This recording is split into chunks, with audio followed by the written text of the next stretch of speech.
భక్తులతో కిటకిటలాడిన బాజన్న బాబా దర్గా.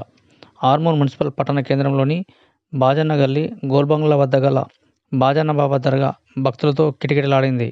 మొహరం పీర్ల పండగ సందర్భంగా బుధవారం రోజున భక్తులు ఉదయం నుండి పెద్ద సంఖ్యలో హాజరై గలాబ్లు, పూల చాదర్లు, మలీదా ముద్దలు, కొబ్బరికాయలు, దస్తీలు, ఊదు, అగరబత్తీలు దర్గాలో సమర్పించి మొక్కులను చెల్లించుకున్నారు.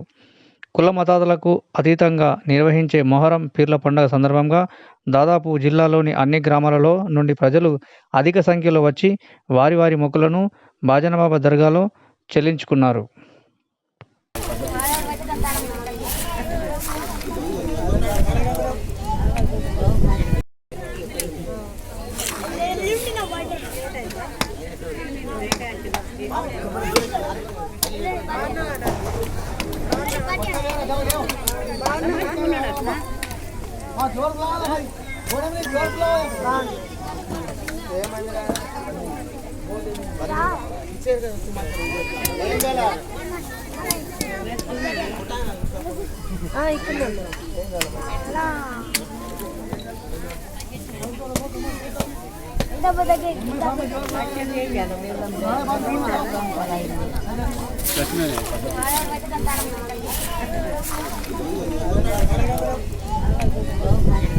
Thanks for watching. Like, share and subscribe.